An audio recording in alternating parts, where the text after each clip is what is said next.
You're listening to The Psychedelic Couch.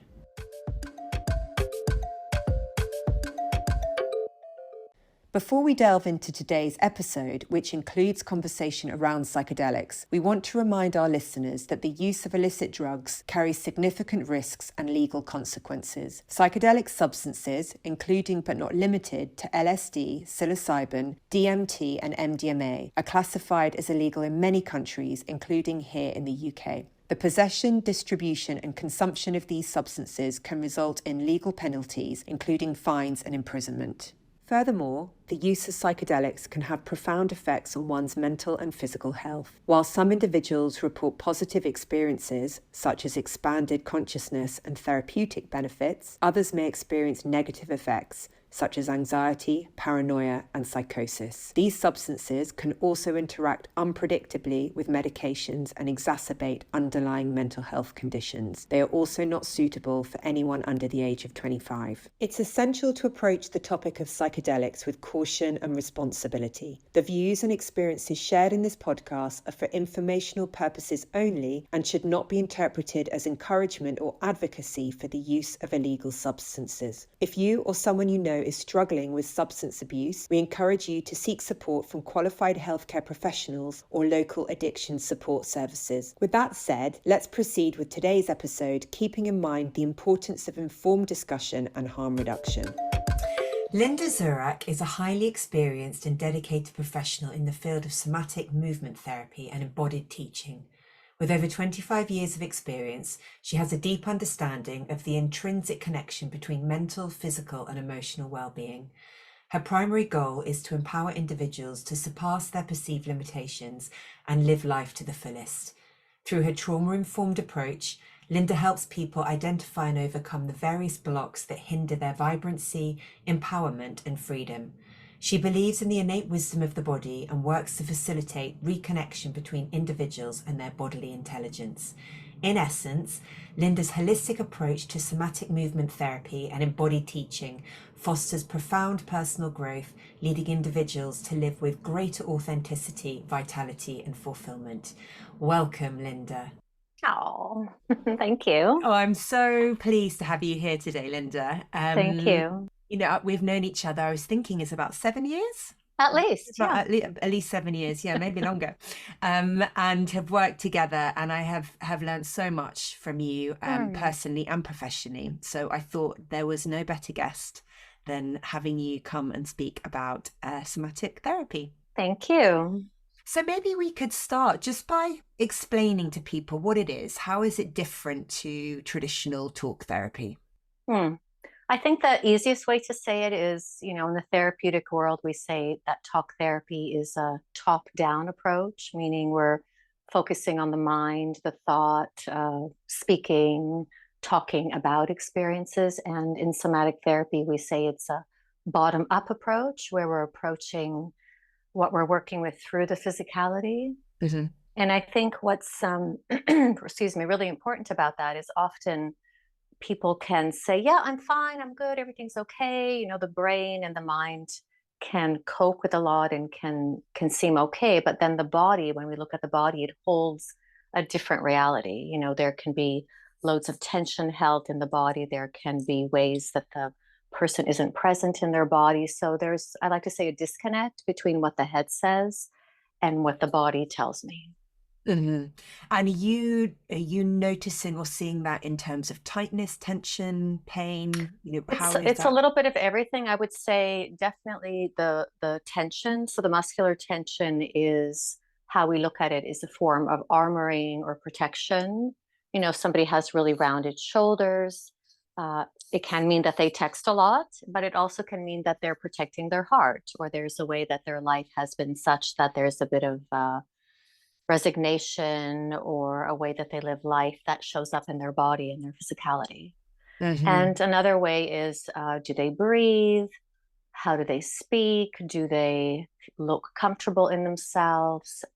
Do they have presence when they come into the room, or do they feel, I think we all can know some people that seem they're not really there, or we say their head is up in the clouds. So that would be maybe a version of not being in the body. So all those things show up when somebody comes into a room or into contact with another person.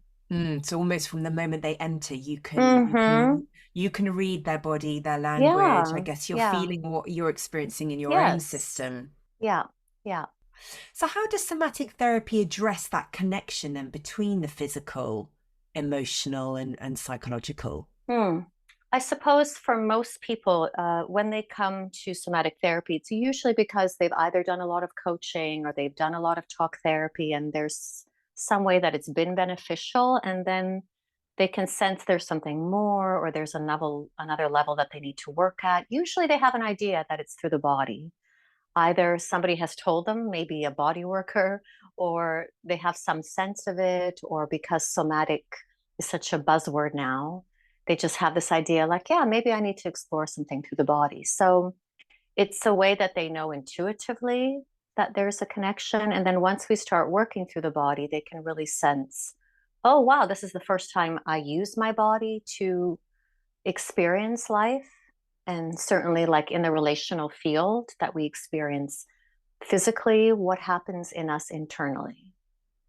And that's a huge shift for people. Even now in our conversation, right? My focus can be all on you, right? I can be forward in my seat and I'm all focused on you, but then I'm not aware of what's happening inside me. Uh, uh. And I think that's so much of what comes up in relationship, right? So it's about holding both spaces, right? Being in contact with the other, being able to hold their attention or have a dialogue, but also be remaining in your body, noticing what's Yes. happening, reading that kind of, and then would you go to that tension? So for example, right now in this conversation, how are you doing that? Well, right now, what I do for myself, and it's probably one of the first things I teach people, especially when we're doing Zoom sessions, is to lean back in your chair and feel your back and feel your feet on the floor and feel that you're over there in yourself and I'm over here in myself. And then in between us is this relational field. And simply in leaning back, for a lot of people, that brings up discomfort, or they say, oh, I feel quite rude, that I'm not paying enough attention. So already it brings a lot into the conversation. That is interesting, isn't it? The difference between leaning forward. It Mm-hmm. feels like almost, I don't, I feel almost like a puppy dog here Yeah. waiting. Actually, that's the difference. And then sitting back, I actually feel more in my kind of adult centered space. And I'm not saying one is right or one is wrong, but Mm. let's say if you're in a business meeting or you're on a first date or you're having a difficult conversation, the more you can be in your own energy and in your own body, the less triggered you're going to be by the other person. Or if you sense there's a trigger coming up, you will be able to address it sooner rather than later because you are in your what we call inner landscape. So you're grounded, you're in your own space, and it feels like almost there's an extension of time. Is that right, Linda? Is that what you're saying? That when It you're does feel closer, like time slows it down. it's or there's this just pause to just notice how the words or what our dialogue, for example, is saying, and just contain, gather myself, and respond from a, I don't know, from a slower pace, from a Yes. slower, more adult Hmm. centered place. Hmm. And we would call that attunement, in somatic therapy. So I'm tuned into what's going on in me. And because I'm tuned into me, I can tune into you and how you're responding to my words. So if I start to talk really fast and loud, that's going to have a different effect on you than when I speak slower and I'm connected to myself. Mm. Yeah, can you tell us more about your journey? How did you Hmm. find somatic work, and how has it really helped you on your personal journey? Yeah. Well, I suppose I'm not so different from my ideal client. I did years of personal development and therapy, and it was all really beneficial. And because I was teaching movement for such a long time, I could really see how people had difficulty in their bodies. And I had a sense it wasn't just physical.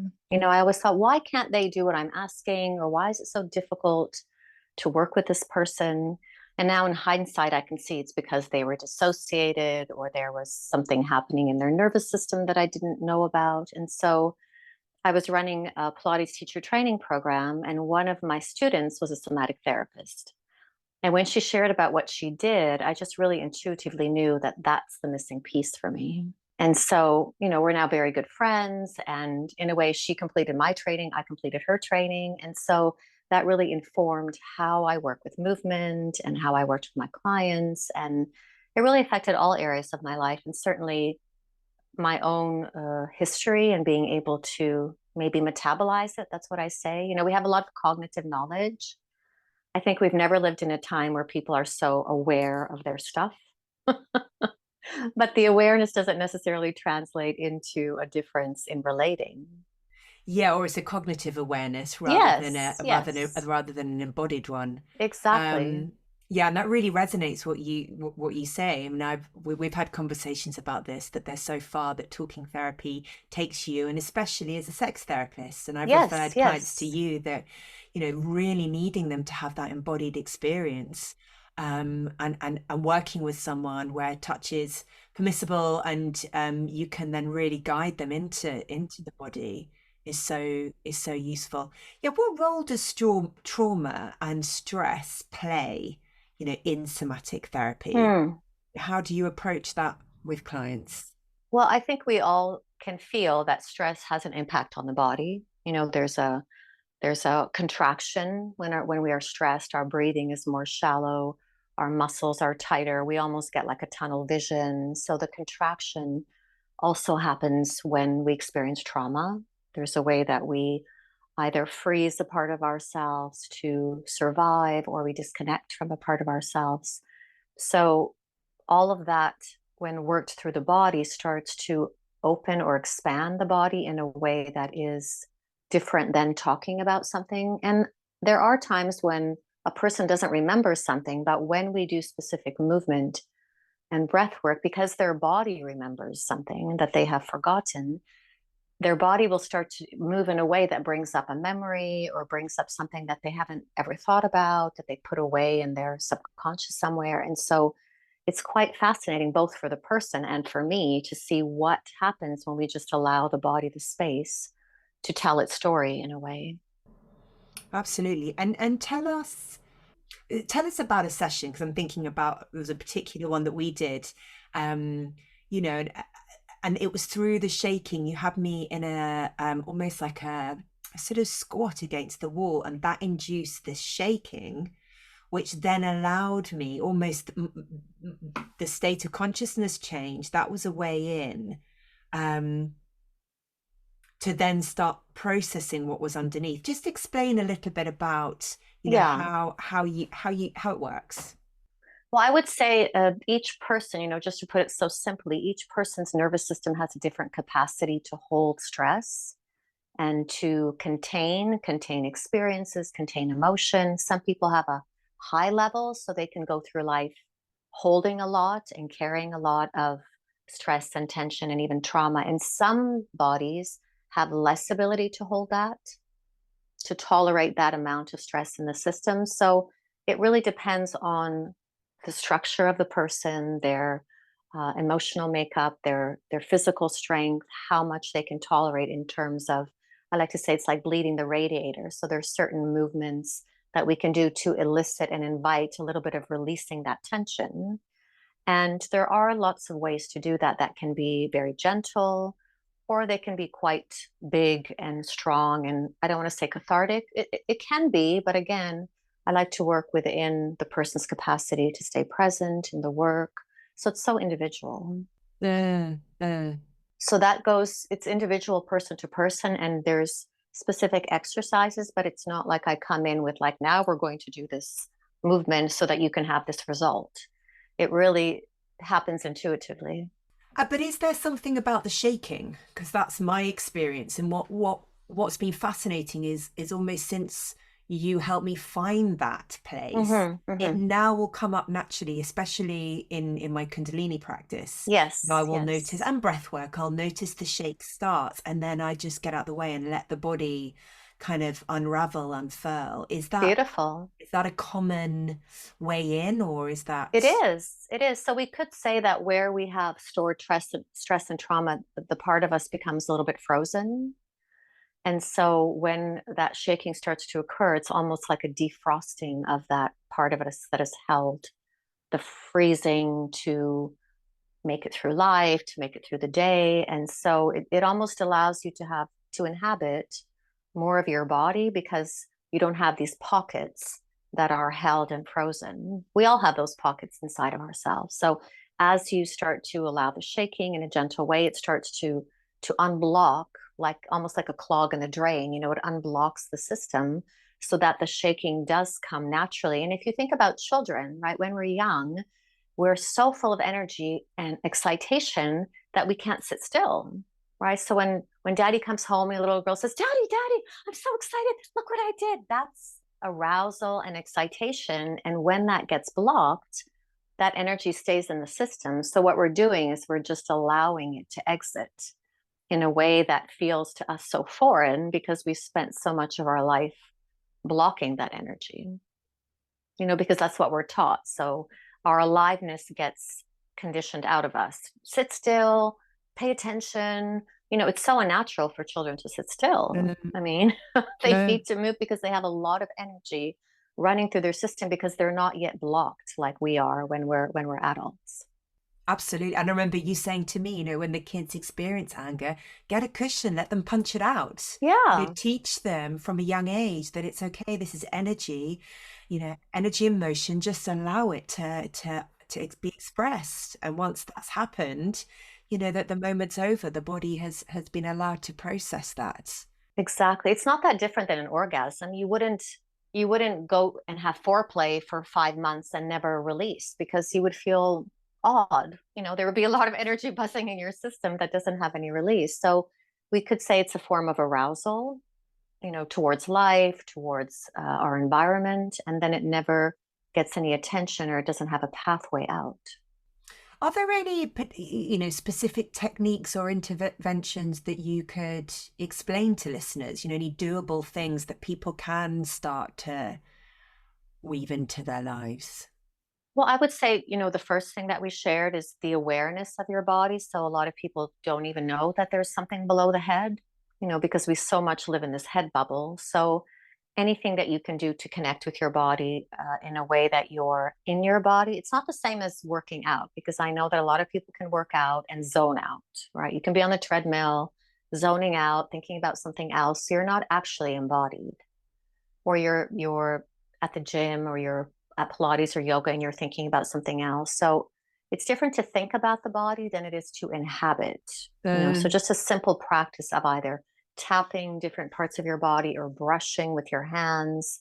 Dry brushing is a great way to feel, oh, I have the skin that envelops my whole body. That's my boundary between me and the world. That's something that we're not used to. And then starting to sense our internal experience. Oh, what's happening in me? So by physically sitting back in our chair, you can practice it at work, you can practice it when you're out with friends at lunch. It's an experience that starts to then give you information about what's happening in you, right? Because we're constantly affected by what's happening around us. And maybe noticing when you're talking really fast, that also will take you out of your body, more into your head. Noticing if you don't breathe. I work with a lot of movement teachers. It's also easy. That's a whole other topic, in the fitness world and movement, to talk at people, tell them what to do, and not receive the information that their body is giving us. Yeah, tell us more about that. That's fascinating. Yeah, I think it's a huge untapped market, so to speak, because I think somatic work is really becoming big in the medical field, in coaching. I love seeing how it's showing up in parenting. And then, because of course my history is movement, I can really see how there's a way that people are talked at and told what to do. So it's like energetically, the energy is just going one way. It's going from the teacher or instructor to the person. So if that teacher or instructor isn't grounded and inhabiting their own body, they can't sense how that person is receiving their instruction. They can't sense, like, oh my God, they're totally checked out. Oh, that's why I'm not getting the result I want. Or, wow, I can see that they really hate this exercise. So they're doing it, but internally they're cursing me, or they're not wanting to get the results. So there's a lot that's happening Do you know, as you said that, I remembered I did some Bikram classes 25 years ago. And, this huge room with this, intense temperature, sweaty bodies, and these very strict kind of postures. And I remember thinking, but my body doesn't want to do this. And there Yes. was kind of no option. This is what you've got to do. This is what Bikram says. And I remember kind of Yes. almost falling out with yoga at that time, thinking this can't be right. This is totally going against my intuitive wisdom as to what my body feels like it needs to be doing in this moment. Yes. Yes. And certainly in trauma work, and I would say as movement people, movement teachers, we don't have on our intake form, do you have trauma? So we can be working with a lot of people that carry trauma that we don't know about. And so how you would speak to somebody that has experienced trauma is different. The language would be different. It would be more invitational because when somebody has experienced trauma, there's a way that their choice was taken away from them in that moment in what they experienced. So in working with them, invitational language is so empowering. So if it feels right for you, I'm going to invite you to do this, right? Then they get to choose what feels right for them. They get to say yes or no. And that's very empowering. Uh, So it's a different language that would be used. There's different work that I would ensure as a practitioner. I have to be really grounded and create a safe space if I know that I'm working with somebody who has that history, whether they're coming for therapy or movement, it doesn't matter because the history in the body is the same. It's really interesting as you say that. I wonder then when people don't take that approach, if you're doing a gym class or seeing a personal trainer and, working on the basis that instructor is not aware of your trauma history, what the relationship is to injury then.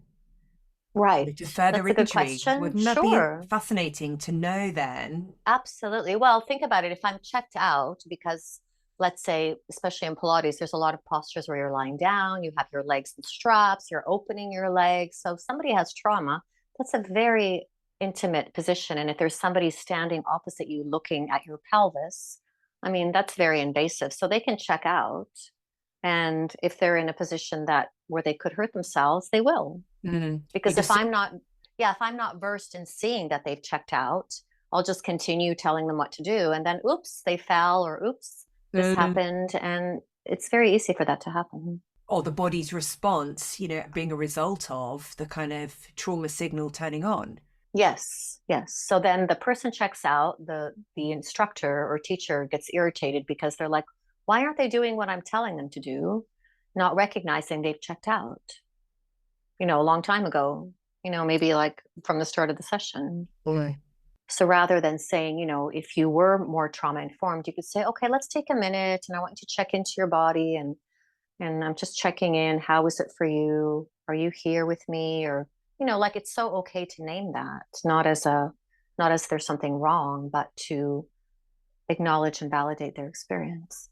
Yeah, would you name it if you I would, noticed I that? would, yeah. You would say, "Oh, I noticed this happened. Yeah, I would, What's going because on in for a you?" way they know that they've checked Uh, out. And somebody recognizing that is a validation. Obviously, I'm going to say it in a way that is affirming, not in a way that is shaming. yeah, it's interesting, isn't it? And how I imagine infrequently that happens. Yes, yes. So it's a shame because, yeah, as a teacher, as a movement teacher, there's, you give a lot of your energy and you care about people and you want them to have a good experience. And then if you don't know why it's not happening, that can be very frustrating. And maybe you question then yourself, oh, maybe I'm not a good teacher, I'm not a good instructor, and we're just lacking some knowledge. Yeah, so tell us more about the importance of that therapeutic relationship. Mm. I would say it's the most important, certainly in any kind of therapy, and certainly again if there's a trauma history, because I think we can agree that our trauma is created in relationship. If you were born and living under a rock your whole life, you wouldn't have any interaction with people, you wouldn't have any wounding. So because the wounding occurs in relationship, the relationship that a client has with a therapist provides such a huge opportunity for healing. And if I can be really specific, for example, if you grew up and you were never allowed to be angry with your mother, I'm saying mother because I'm a female therapist, or an authority figure at school or somebody in the church, if you could never express your anger or dislike for something, and I know that about you, and in the therapeutic setting, I create a setting where it's safe for you to start expressing that, that's a huge visceral shift for the person. They're going to feel that in their organs. They're going to feel the fear of how it's not okay to do that because that's embedded in their cells. So as we work through that slowly and they feel, oh, wow, I said something that I didn't like and nothing bad happened, that registers on a cellular level in a way that they already know that intellectually. They're an adult. They know, yes, of course, I should be able to say whatever I like. But the nervous system responds in a different way.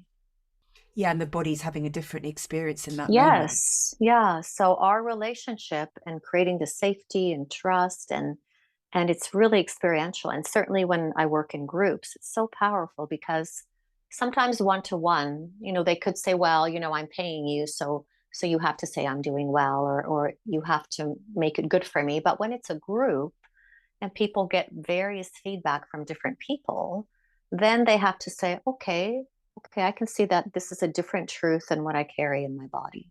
Yeah. That I've shown my anger, I've said things I would never say, nobody's left the room, they're still here, we're still in connection. That's a very affirming experience for the nervous system. And I'm thinking about when we worked together, when we started working together many, many years ago, when I had the pain in my shoulder, just having you hold it and move it in a way that felt safe. I suddenly felt safe in my body. Because when there is that constant pain, it's dangerous, it's scary, there's Yes. this aversion, you want it to go away. So the body, or that particular part of my body, didn't feel safe. So there was something so soothing about you holding it and having me move in a way where there wasn't pain, that felt freeing and safe. And as you say, nurturing. It felt very contained and allowed me to see that there was another way, that there is a Yes. way that I can move that doesn't hurt. Yes. It's like a record being stuck in a loop. Now I'm showing my age, right? It gets stuck in a groove.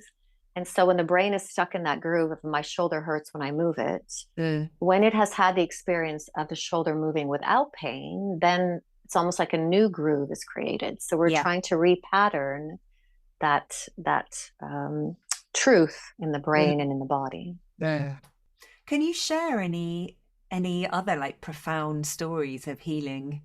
Well, I would say in general, it's just really, although I've been doing this for a long time, it never ceases to amaze me how much, if we just give the body the space, how much it can reveal.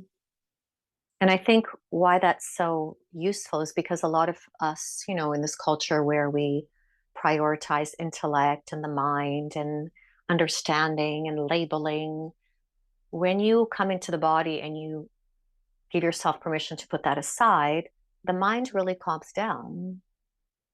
It's very fascinating. So when you just allow the body to do what it wants to do, and that's very strange for people. I had a small group last night, and what we do is we just allow the body to move as it likes. And for most people, that's so strange because we're always being told what to do if we go to an exercise class or if we go to a movement class.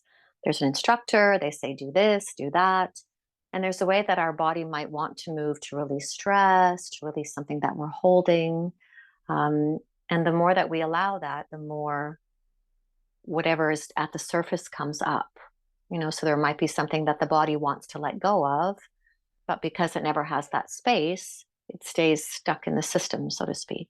So I would say that's often what happens. And then obviously with that comes some either memory or conversation. And I always want to relate that to everyday life. So how does that affect you in everyday life? How does this historical truth that seems real to you, how does it affect your relationships? How does it affect you at work? And then when we can articulate that and start to work differently through the body and through different skills, then how people interact in the world is different. It's a huge thing. It's almost like a dismantling of everything that they told you need to be. Exactly. And a reconnecting with everything that you intrinsically are. Yeah. I always say, look at children, right? We're all born the same. We're born free. and alive and loving and open. And then it starts to shut down because, as we now know, it's getting to be more common knowledge, a child will always choose connection over authenticity, right? So if I know that mommy doesn't like me to be upset or daddy gets frustrated when I do this, I'm not going to do that. And how I don't do that is to stop breathing or clench my muscles or do something physical, because that's the quickest way to stop the energy moving through our system. Yeah. What role, Linda, do you think other expanded states play on somatic healing? So psychedelics or meditation, breath work? Well, I think people already do that. For example, people go to breath work or they go to a yoga class or they go to meditation. But I think the difference is we're working with an intention. So you'll often hear people say, "Oh, I went to a yoga class and then I was crying after," and they might not know why. It might be confusing to them. It might be scary. But what we're doing is we're bringing those modalities in with an intentional way of working through the body. So if I look at a body and I see where they're holding their tension, we might do specific breath work, specific movements to dismantle a little bit of the armoring. We would call it muscular armoring that's protecting the heart or is protecting something from coming out, some expression of emotion or past experiences. So I would say it's more intentional. Okay. So it kind of with intention that you're working together to go there. So the client will say to you, there's a, I don't know, an issue in my shoulder. Let's go into that space with awareness, kind of loving awareness, and then Yes. see what's there. And compassionate inquiry, or it could be the opposite, where they come with an issue like, "Oh, I never have any money," or "I have this experience of life," and then that will also be related to a part of the body. So we could also work it that way, that they come with something specific and then we work it through the physicality. So if they have challenges with money or never feeling safe or not being able to settle, that could be like an existential wound, which is located in, if we're going to talk about energy centers, in the root chakra. So when we work with the root chakra in a therapeutic way, that's the way they can inhabit that area and start to create that sense of safety and regulate their nervous system around those specific topics of money or grounding or belonging. So all of that is contained in the body. Really? And do you work predominantly with women or men and women? Do you see differences in kind of gender presentation? Yeah, I think I have a good combination also of men, because I think the work is quite physical and there's something about that they enjoy. And I think it's a relief not to have to talk. As we know, women are much more verbal. And so I think it's a relief for men to come in and be able to move and make sounds, and maybe they hit something and they really can release this huge energy, and it's very relieving. So it's a different way of working. And I'm not saying I would work that way with everyone, Yeah. but certainly if I have a big physical structure and they're very grounded and they're holding a lot, they can release a lot of energy in a way that brings them to their feelings. And I was thinking how this kind of connects to sex and kind Yes. of healing in that space. Tell us more about that.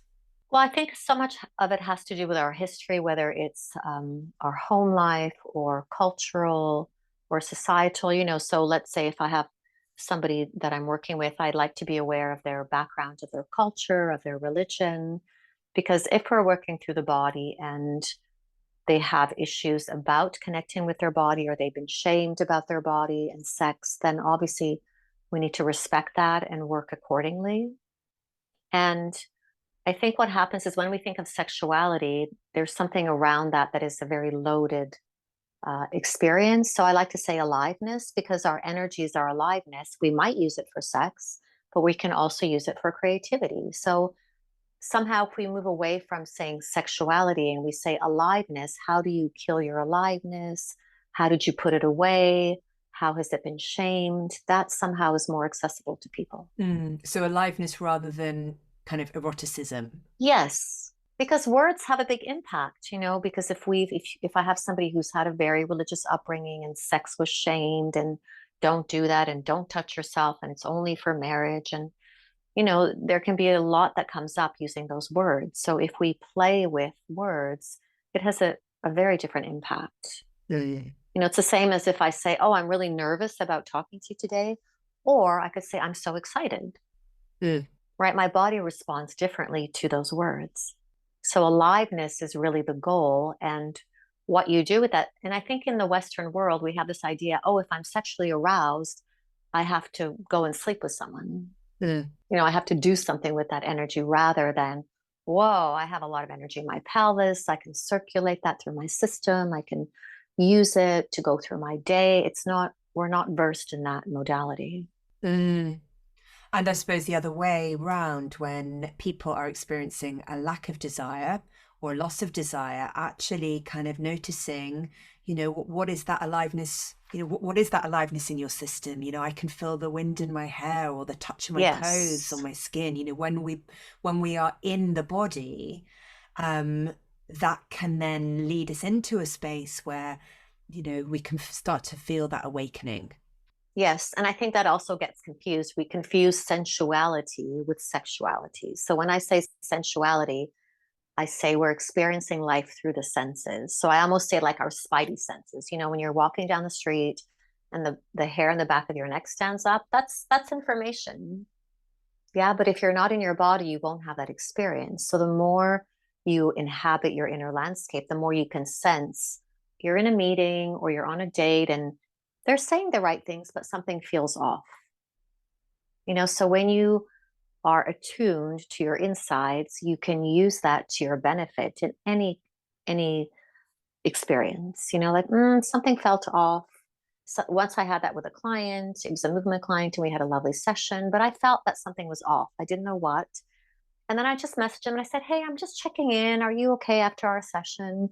And it turned out she wasn't okay.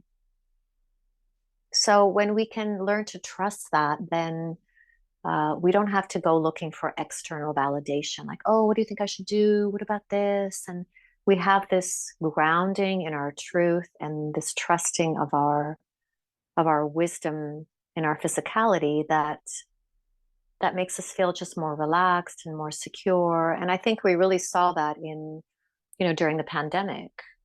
The more you are externally focused, watching the news, watching what's happening, the less you are in your body. And so, it's almost like a tidal wave takes you over and you lose your ground. Mm. So I think there's a fine balance between, okay, I'm going to stay rooted in my body and my truth and notice what's happening in the world and what feels true for me and what's my truth and what works for me in the situation. Yeah, are there any kind of simple grounding techniques that you use in your kind of daily practice or? Well, I always give people exercises, if you're out somewhere where obviously you can't now stand up and do a grounding exercise, go to the loo and just shake your body. Just shake your body and stomp your feet. And that's a very quick way to come into your body, or lean against the wall in a squat position, and just breathe and bring your attention to your lower body, because what we're doing is we're playing with the energy, right? When people have stress or anxiety, that energy goes up. We can feel it, right? You get overwhelmed. The overwhelm happens in the head and in the mind and in the upper body. So when you come and lean against the wall and feel the tension in your legs, the muscles tensing, your attention goes to where the pain is, right? You're no longer in your head and anxious and worried about whatever was there before. So your attention will naturally go to the physical sensation and you breathe, and that immediately brings you to a grounded place. And so easy, right? And quick. Yes, It's yes. It such has a to be quick thing. practical. Yeah. It has to be practical. Otherwise, you know, I don't tell people you must do an hour of something a day, because that's not realistic. So we need little pockets of somatic hacks, that we can use anywhere in the day. And again, the more you do that, the more you can track what's happening in relationships. So if we're having a conversation and I start to feel, uh-oh, there's something brewing in my system, which when I work enough in inhabiting myself, I know that's a trigger about to happen. I can track it. I can excuse myself. I can go to the loo. If there's emotion there, I can have a cry or I can stomp my feet. And then I can come back to the situation and continue the interaction without putting all of that on the other person. Absolutely. And you're keeping yourself in that window of tolerance without kind of becoming hyper aroused. Yeah, and I'm not saying that's the goal. Like, it's not that nobody is always regulated. That's impossible. If you have a healthy nervous system, it means you're able to go through the ups and downs and the ebb and flow and expansion and contraction and witness what's happening. And even if you have a argument with somebody and you blow up later, you can reflect and recognize why that happened and own what part of it is yours, in terms of, oh, yeah, when you talk to me like that, it's just like my mother. And it just brings up all this stuff, or it reminds me of that teacher that, really humiliated me. And so you can have that awareness, share it with the person, and then apologize for, you know, being that way with them because they were just being how they are. Yeah. But as you say, the physiological responses will happen before that point where the explosion takes Yes. place. So starting to notice, my heart's beating faster, I'm getting a little bit clammy, really check into the physical response before that. And you can then you're then able to read it or regulate or do what you need Yeah. to do to bring yourself back into a calm. Yeah. And it's so easy said in this moment, but it's so quick. So I would say, especially if there's a person that you have difficulty around, like you go to your in-laws or maybe your family and you have this conversation that always happens that stresses you out, then especially in those environments, uh, you can do some grounding before you go and really bring the awareness and tracking what's happening inside. And that's a skill. That's a skill that we teach and that people have to consistently practice because we're not taught about energy in relationship, which is so crazy because we are physical matter, but we're also energy. So what I'm doing with my energy and what you're doing with yours is we're affecting each other. Yeah, noticing. So I was just thinking with the kids, or as you started off saying, Yes. when we start talking faster and higher, Yeah. where our body's having this experience. So noticing, checking in and noticing how fast you're talking, how the pitch is changing. And with my daughter, we have this game where when she starts experiencing it, so she can hear and start feeling that it's almost like a rushing. So that tendency, it's a kind of, come on, come on, come on, we've got to go, is ultimately what I'm saying. So there's fear in me that we're going to be late. So when I'm starting to do that and she notices it, she just says, patience. And that's the trigger Oh. word. It's almost like, let's name it. So when she says patience in that way, that is enough for me to know, oh, thanks. That's the trigger for Amazing. me to say, let's just slow this down. Because Amazing. I know the impact it's having on her, and everyone else. So it's almost, if we can't always be the detective ourselves because we are kind of caught in the moment with the stress or whatever is Mm-hmm. happening, what is it that we can do? What agreements can we have with the people around us to be able to name it? Yeah. And I think in a relationship, it's so fundamental. I can't tell you how many times an issue in a relationship is really nervous system dysregulation, and to be able to talk about that. And like you said, with your child or with your partner, say, hey, when this happens, I check out and I can't interact with you. So could we make an agreement that if I notice that starting to happen in you, that I give you the word or I give you some signal that you can be aware of it and then we can take a break because I want to stay connected with you. And in that moment, I can't stay connected with you. I go into freeze. So that's a huge because it's in service of the connection. It's not me saying, you really yell all the time. And when you do that, it really doesn't work. And you need to work on yourself. That's a very different yeah, conversation. yeah, absolutely. But when everyone can start noticing what's happening in their system and where they're going and name it, so we all have code words, then we can just keep ourselves more regulated or, It's take a break. incredible. Yeah. And with children, I think that's one of the blessings, one of the many blessings of somatic work becoming more mainstream. Rather than saying, oh, my child is having a tantrum and they're making me crazy, that is an old way of looking at it. When we know, oh my God, they're so dysregulated, they have so much energy running through their system, they don't know what to do. So when I look at it that way, then I know, okay, I need to take a breath. We're in the queue at the store. I need to take a breath. I need to come down to their level. And maybe you can say, what is it that you need? What is it that you need right now? And they might say, I need a hug. Then Or I need a glass of water. They'll know, but it's not how we're used to interacting with children. Or we say, stop crying, or there's a reason that they're crying because they don't know about emotion. They don't know what to do with all of this energy that's moving through them. And if the adults don't know what to do, then nobody's in charge. exactly. And if they don't know, if you're talking with a child, then give them an idea. Like, I noticed that you're really angry and you're shouting and screaming, and this isn't really like you. So I'm wondering if today was really scary, or is this because tomorrow you've got this test? And often what will happen is the anger is replaced with tears, and it's a you're right, because they don't know yet. They don't know. They just know that they're dysregulated and they're just angry, and it's because you won't, I don't know, give me the other ice cream, or I don't Yes. know, play on the iPad.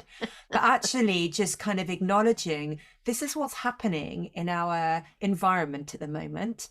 And I don't think it's to do with, the iPad. It's actually that you're Yes. scared, you're anxious, you're Yeah.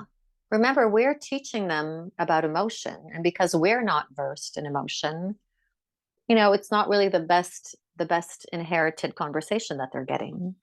And we're teaching them this means this and this means that.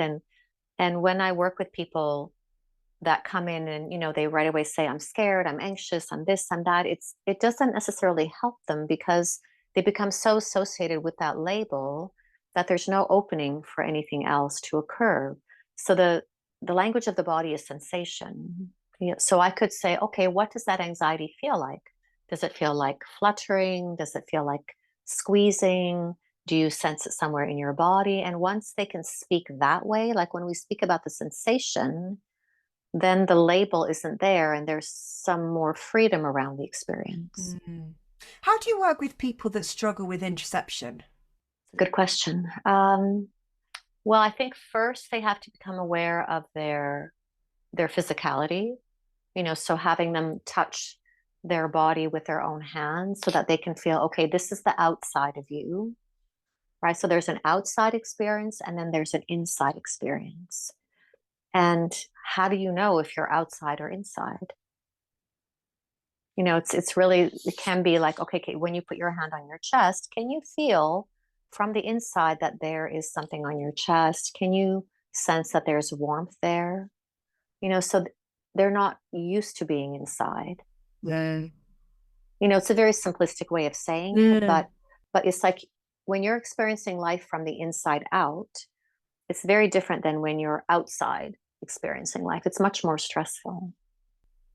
Yeah, I'm just thinking where, I've had clients before that will say, I just, I don't know if I'm aroused. I mean, unless I have an erection, or, unless I'm watching porn, then I know I'm aroused, but I can't feel that internally. If you're asking them to connect with, like the heart and genitals, you'll Mm-hmm. notice it's a like, I can't. I'm in my head, or I'm watching porn, and there's nothing in between. It's almost that, okay, how can you just slowly grow that whispering or feeling that there is Mm-hmm. something starting to arouse, that it's not on or off? Right, right. So it's like, yeah, and I think that's a big thing that we do is we kill desire. And, because I'm a middle-aged woman, if I can say it that way, I work a lot with women that lose their sex drive. So they say, oh, I have no sex drive. That's it. It's over. And I say, look, it's not about the sex, it's about your sensuality. So it's again the way that we collapse certain experiences. So just because you have an erection doesn't mean that you're aroused. You can have an erection because you have it. So what is arousal, or what is awakening the senses? It's about pleasure, sensation, feeling. If I scratch my arm, it's very different than if I gently brush my arm. Just doing that kind of exploration on the skin and on the body is conducive to some kind of arousal.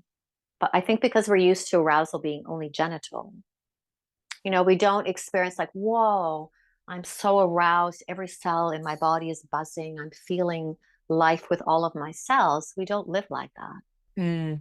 And the feeling nothing can be the dissociation that you described. It's Yes, almost the cut yes. off. It's dangerous. It's shameful. I mustn't go there. Yeah, So I feel nothing. exactly.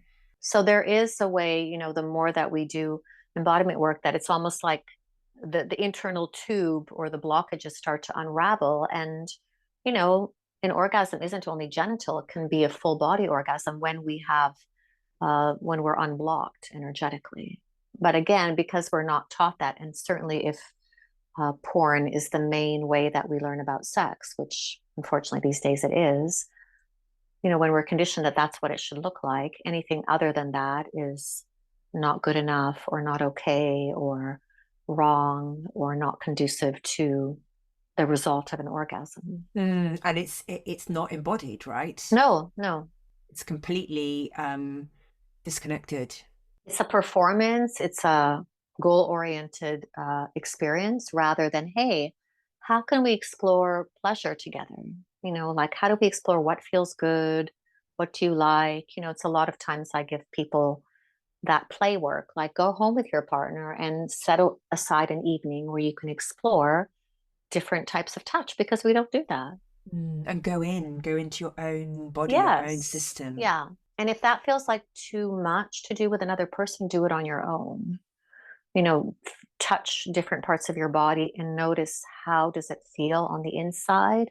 Are there some places where you prefer the touch? Are there some places that are warmer, that are colder, that have more sensation, that have less sensation? Because you have to know first before you're able to tell somebody else. Absolutely. If I'm doing a sensate program with couples, I always start with the self sensate. Yes, exactly. So, very basic things. And again, it's not only for the bedroom, it's for everyday life so that I can have my senses online to navigate walking down the street at night, to sense, is there any danger around me? To know, is this a good choice for me to make because my gut is in agreement and my heart is in agreement.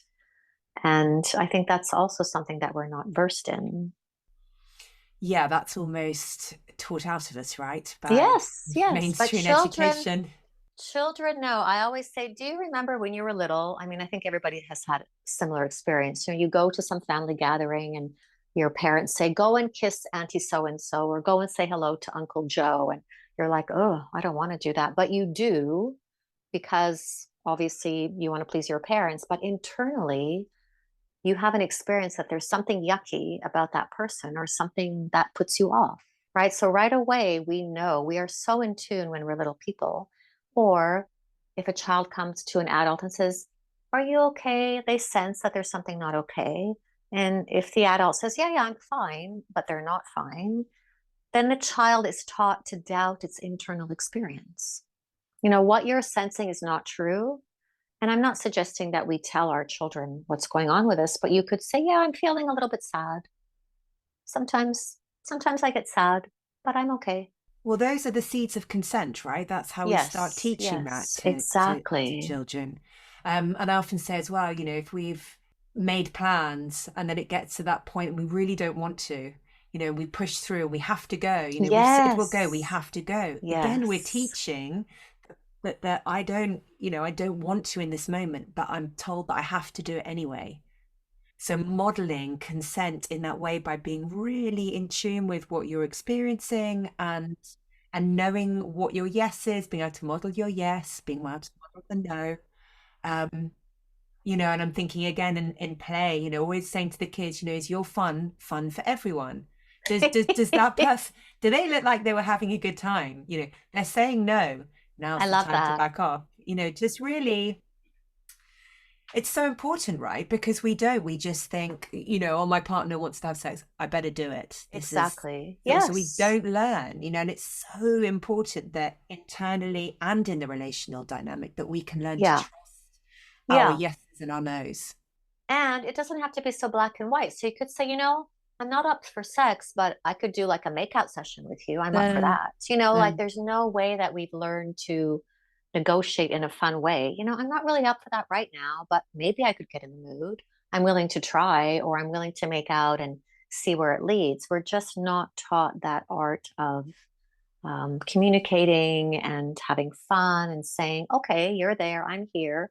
Can we meet somewhere in the middle? Well, and because there's so misunderstanding, so much miseducation understanding about desire, we think that desire is spontaneous, but actually that's only one type of desire. And we know that in committed relationships, desire tends to show up in terms of responsive desire.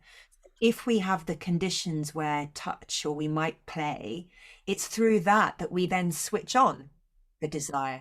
So I often say to clients, it's a little bit like swimming, right? It's a cold winter's evening and you really don't want to take your clothes off and get in that pool. But actually, once you make the commitment and you've done a few laps, you're like, actually, I'm enjoying this. This is great. And when you get out, you think, that was awesome. Why don't I do it more? And that's normal. But we think that that's not Yes, sexy and that that's not what desire should be. of course. Yeah. And certainly, like you said, in long term relationships and as we age and we're living longer, it's not going to look the same all the Mm, time. Now, you mm, can't say, oh, but 5 years ago when we met, it was like this. But yeah, I'm not the same person. You're not the same person. Our physiology is not the same.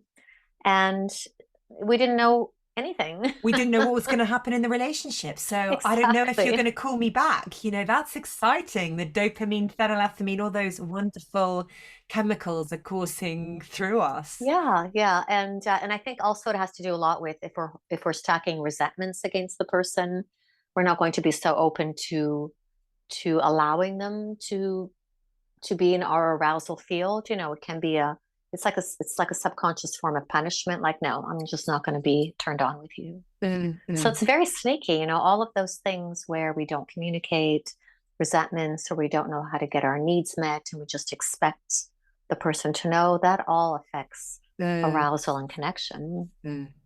Yeah, absolutely. Um, what are some of the misconceptions about somatic therapy? Well, I think what I see a lot in social media these days is, do these somatic exercises to lose weight, get a six pack, somatic exercise. I mean, it drives me crazy. Which is to say, it is true that through somatic work, your body can change. Because if you're holding a lot of emotion and you're holding your body a certain way to protect, as you start doing somatic work, it does change. You can let go of some weight, you can let go of some tension, but it's not going to give you a six pack, or there's a way that you can do these somatic exercises at home to release trauma. It's kind of like DIY, your own trauma work, which, of course, it will have an effect. You might do these exercises and you might have shaking and a response in your body and some emotion coming up. But I think, again, what we talked about is that wounding occurs in relationship. There's a way that you're almost reaffirming, I can only do this by myself. I can't be witnessed in my experienced by another person. So there's a huge healing element that gets missed. When you're able to show your emotion and be witnessed in a group or with another person, that is healing. If you weren't ever able to experience that as a child. Well, it's in the relational space that the wounding takes place, right? So then it's in relationship that healing is. Yes. So I think that makes me a bit weary. And I have had people that I've worked with that said, "Oh, I did this kind of online, trauma release work, and all these things happened, and I don't feel good." And they need some support. And it might be okay for some people, and it might not be okay for other people. To needing to be held in that Yes, yeah. exploration. On the one hand, it's great, and on the other hand, because people aren't versed in, what is it? And, let's be honest, we all want a quick fix. If I could take a pill and never have to exercise and I could eat whatever I want, I would, but it's not how Mm, it works. mm, It's not, there's nothing that quick. And then you're not having the consciousness around it. So in the relational field, you can say, oh, wow, I notice when you look at me like that, this is what happens internally. And this is what I make up in my mind. And then I disconnect from you. That's very different than doing something by yourself to elicit that response in your body. Well, and I guess it's a lifelong journey, right? It's how we learn to be in connection with ourselves. So Yes. it's a continuous birthing, rebirthing Yes. experience. It's Yeah. not what Yeah. I've just got to do this and then it's done, and I can sit in my kind of unhealthy space of, you know, belief or whatever that might be. It's just an ongoing unfurling. Yeah. And I think it's come so much into awareness in dating and in those first stages of meeting someone. And, it's such a difficult time, I think, in our culture to meet people because we have become so digitalized and people aren't versed in conversation. They're versed in swiping. They're versed in connecting physically first. And so we're not able to understand, like, why am I upset if they haven't called me back, or what happens when we sleep together, and why do I feel so weird? And it's so easy to put it on the other person. Absolutely. Yeah, tell So, us more which is what about, happens. Yeah. yeah, how do societal attitudes towards body impact the effectiveness of somatic approaches, do you think? Mm. Well, I think each person comes, like you're saying, with their history. And so if they're shamed even looking at their own body, or having less clothing on, sometimes we'll do some mirror work with people, with my clients, that we can just to see your own response. Like, how is it if you show more arm, or if you show more of your cleavage? What happens in you? What judgments come up? What conversations have you inherited about that are not necessarily yours, right? They came from your mother, or from your lineage, or from your culture, or your religion. So it's a really, again, a dismantling of what's inherited that I took on, and is that really how I feel? There's a big piece of work around that is, can be very gentle. It takes time, because it's not, I don't want to now push something else on another person, because you can inherit all kinds of conversations that are the opposite, like, oh, I should just be sexy and I should be like this. But that's not necessarily your truth. It's just another version of inheriting an external conversation or belief that isn't yours. So what feels good for you? What's your version of being feminine? What does it feel like for you? What feels true for you? It doesn't look like what mine looks like, for example. Mm. Or, what's your version of intimacy or sexiness for you? And I suppose playing with that, because I'm thinking that, even as a woman, there's so much of our society, as you talk about, the goals of do the somatic work for abs, there's so much Mm-hmm. of the masculine in all of us. We live in a very masculine based culture. Um, there's something about exploring that softness. Yes. What is it like to be woman or Yeah.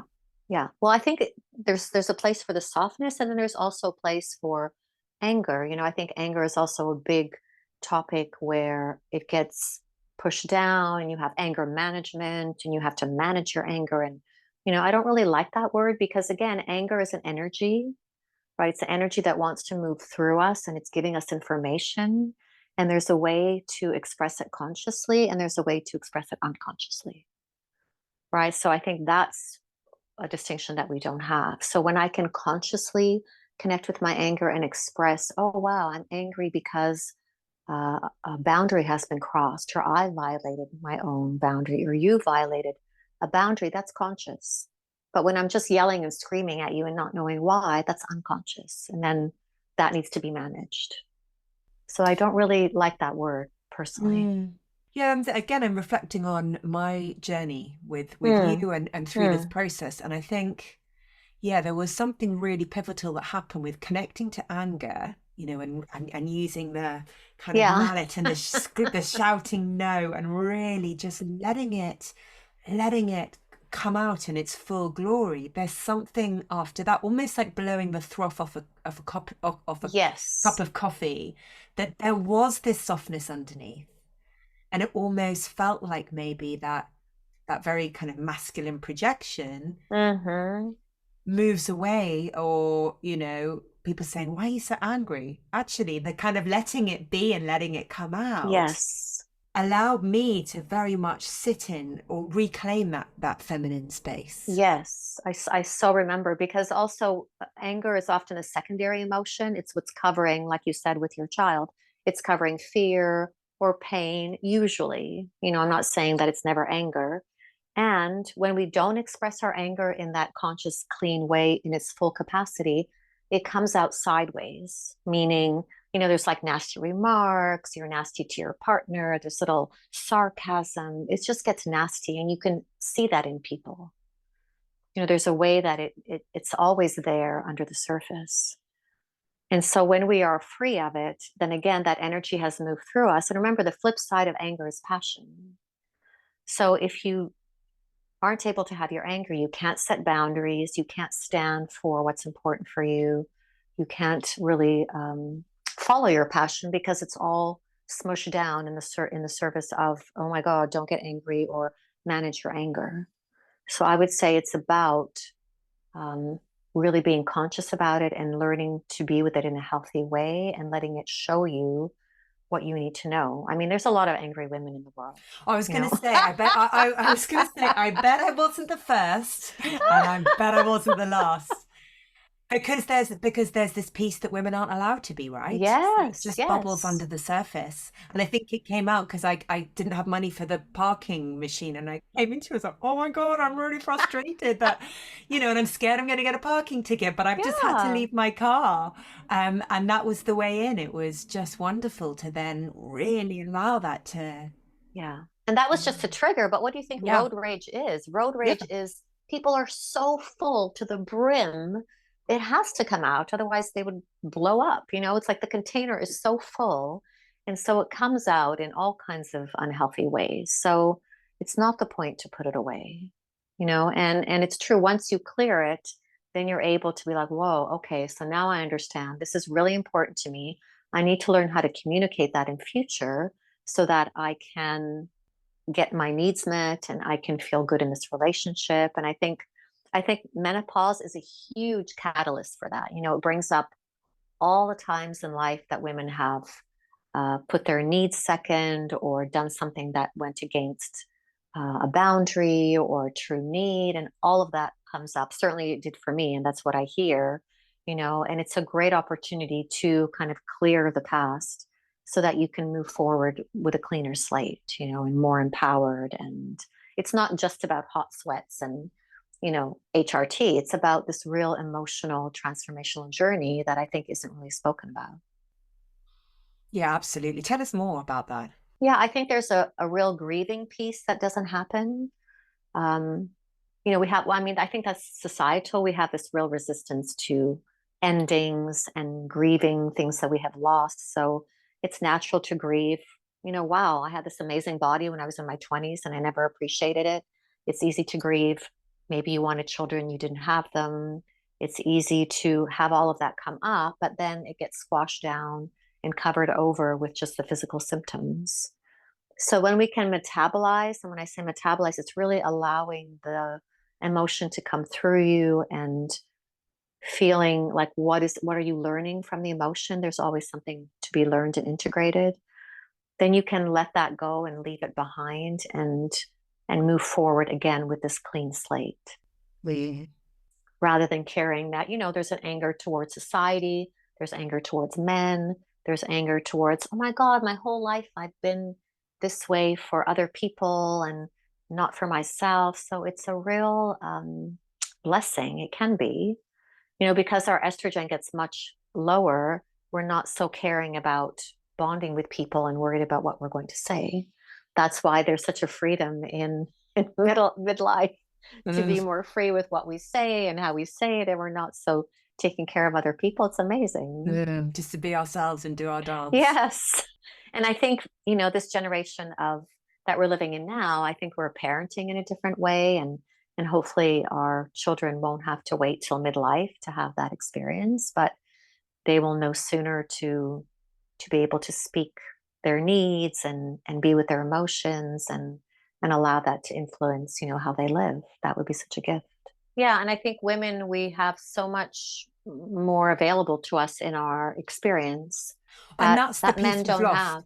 And that's the piece that I think is conditioned out of us, that that Yes. connection to the divine Yeah. feminine, Yeah. because we all have to fit that very patriarchal system. Yes. Yes. That part of the learning is deconditioning that and becoming more intuitive and being much more embodied For um, sure. in the softness. And we get a lot further when we come from that place of love than when we come from the very demanding masculine energy. Why do you think women are so exhausted? Because we're so conditioned to operate like men. And we have Yeah, a and different nervous system, we have a different brain. Nothing works the yeah, same. and I suppose society has meant that we have to adopt that because you're Yeah. raising kids, you're working, you've got to get this stuff done. We're not in the bosom of No. being No. No. being woman. So we're trying to kind of be both. We're trying to be a man and a, you Yeah. know. And I was reading somewhere the other day how this whole thing about women's equality, and the conversation around it's not okay to just stay home and be a housewife, how all of that was part of, let's get them working, let's get them paying taxes, let's make it bad and wrong to stay at home and be in that kind of nourishing energy. And I'm not saying you can't do both, but I think what women miss is you can be masculine at work, but then you need to come home and have a practice that brings you into your feminine so that you inhabit both. Not don't come home to your man with your masculine energy, because it's not going to go well. You're not going to get what you want and need, and then it'll be his fault. That makes a lot of sense.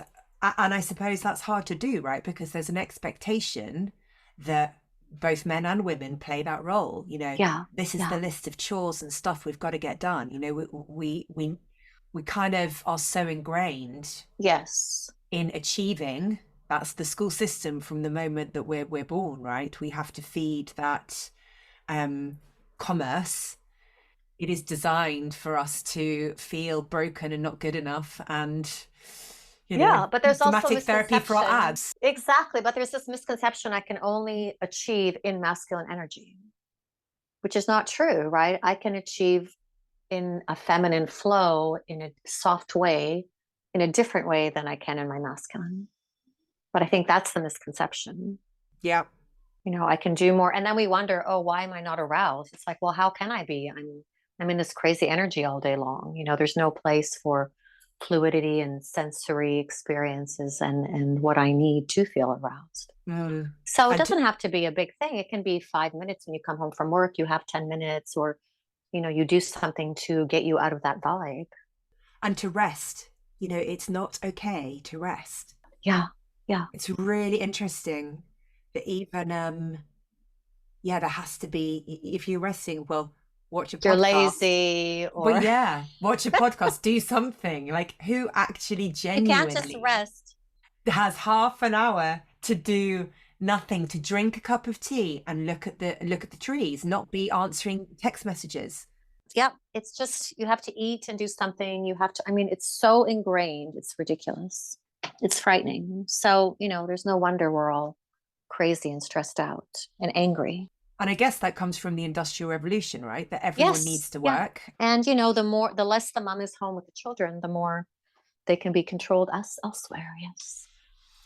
What advice would you give therapists or individuals who are curious about kind of integrating somatic work into their lives or practice? Well, I can't think of any modality where it wouldn't be useful. Mm. Because we're not just a head. I think we know that. So it not only will allow you to work deeper with your clients, but it will also inform how you connect with people, like you said earlier, how you connect with yourself, how you navigate in the world. When you're more connected to your truth, you don't have to walk around in the world like, oh, everybody's against me, or in all this old conditioning that we've been carrying or that we've been taught. So you're much more free. You're much more have a sense of self. Yeah. Which is, yeah, I would say freedom is the number one thing. Mm. And where do you see the future of somatic therapy in terms of what we are knowing through neuroscience and the mind and body is one? Yeah. Well, I think it's so amazing, just to see also psychedelics coming more mainstream and being studied in universities and in science, and how useful that will be for future. And I would say in schools, I've also seen a lot of places where there's information and training for teachers and also for the children. Certainly in parenting, it's having a huge impact. And for me, that's all prevention, right? So if we can grow up young people to be more emotionally aware and knowledgeable, then obviously in future, maybe there won't be such a need for therapy. And we can all be out of a job. Yeah, yeah. Or in doing our work, we kind of heal I read somewhere, by doing your own work, you heal 7 generations behind and 7 generations in front. Absolutely. Absolutely. When one of my dear friends was pregnant, we were very young, and I said, please, please, the greatest gift you can give your child is to do some therapy and deal all the stuff that you're carrying from your family. That's the greatest gift you can, not the which crib you buy and not the clothes. And, that's all nice, but, they're going to carry all that stuff that is unresolved in you. Right. So I think we're so blessed to live in this time, and it's really exciting. And, I wish that our parents had known more about this. Yeah. Yeah, if there's one thing you've learned or one thing that you could share with the listeners that has been really powerful and important on your journey, what would that be? The most powerful, well, I think what the somatic work has done for me is just given me permission to be myself, and that it's okay to be me, and that was really not how I grew up.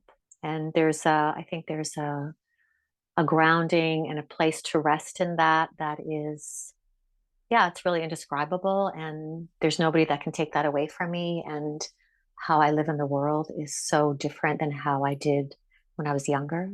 And that's what I want for all people, really, I guess. Yeah. Linda, thank you so much. It has been really wonderful to talk to you this morning. Thank you. Really appreciate your time and your wisdom. I've learned Thank lots. you. Thank you for having me. And I'm so excited for you and to hear your podcast and lots of amazing conversations. Thank you. You're welcome. Have a great day. You've been listening to The Psychedelic Couch. For more episodes, please follow me on Spotify, Apple Music, or wherever you get your podcasts, and find me on Instagram at The Psychedelic Couch and at Claire Faulkner Therapy, where I will be keeping you up to date on the latest episodes and information surrounding all things therapy, psychedelics, and expanded states.